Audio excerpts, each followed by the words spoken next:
this is really where tragedy hit you, because you come back, you're coming off, a world championship, Super Bowl 51 versus Atlanta. Here, your team comes back the following year and loses to the Philadelphia Eagles in a Super Bowl.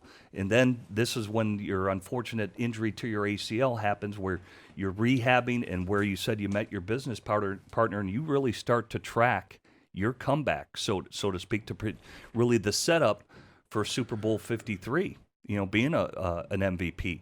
But even with those came setbacks. You test positive for a PED, and probably one of the most interesting stories, and for the listeners out there, my producer Eddie Bersili and I were at the Super Bowl that year, and probably one of the biggest hugs came from your father, because you kind of reconnected.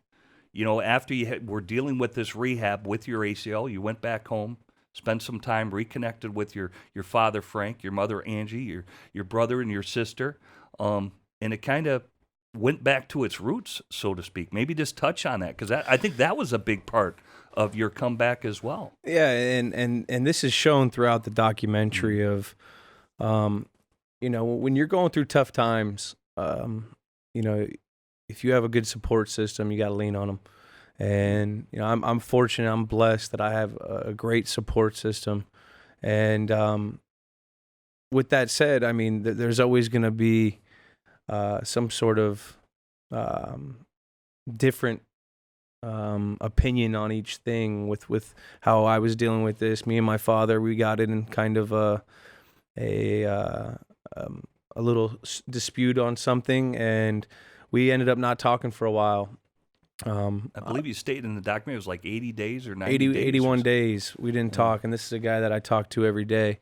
And, it was tough. And, looking back on it, the connecting part back to that, just through the whole, everything that was going on when I finally called him and said, "Hey, Pops, I need you. I'm sorry. I love you to death." That's when I was able to bring it to a whole nother level, because I felt complete with that, having him in my corner. So, that's what's shown throughout this doc. You know what I mean? How people deal with adverse situations in their everyday life, with their family, with their parents, with their own children, their siblings, their friends. I mean, your support system has such a huge impact on your life.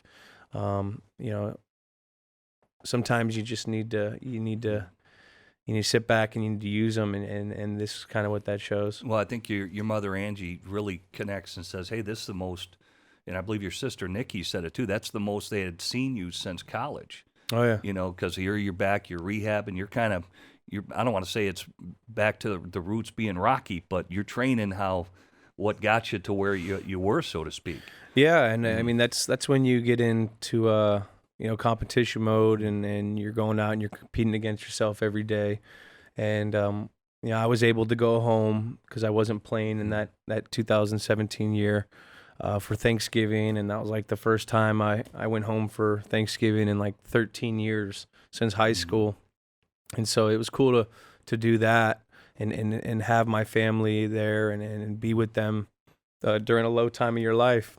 But, it also was a part of, you still have to work. And my pops was able to talk to me and kind of counsel me and do all these things. And it was just a fun experience to have when you were it was a good experience to have. It wasn't fun.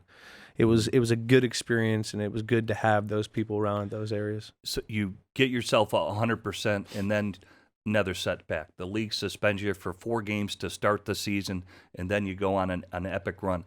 Maybe touch on that, because here you've worked so hard, probably believe you did everything the right way to prepare yourself to get back to play in the league. And I personally have been suspended by the league. I've missed 4 games, and that did not feel good. Yeah. I let my team down, all those type of things.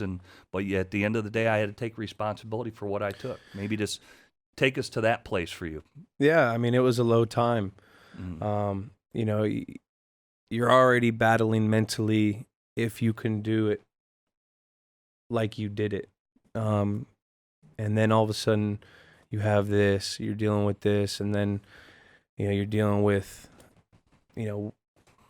everyone outside of your life and what people are saying and dealing with, and you can't really get too involved into it because you're ultimately trying to, get yourself back to playing football. It's not like you're 100% going out here and dealing with all these things and you're fine. You still have a task at hand.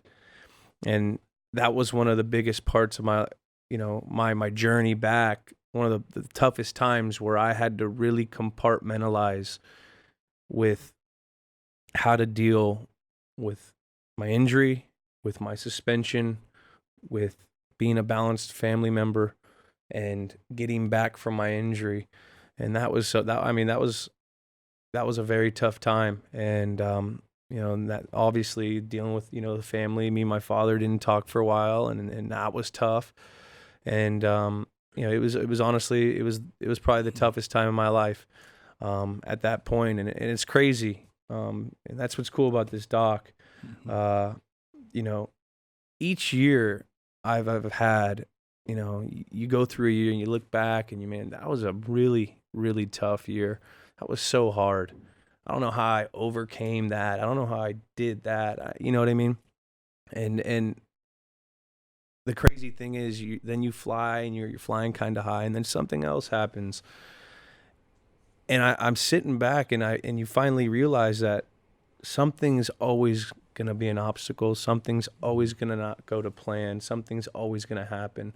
It's not about worrying about that. It's about worrying about overcoming and really just keeping your mind on the focal point of where you're trying to get, and dealing with those things that can take you a different route.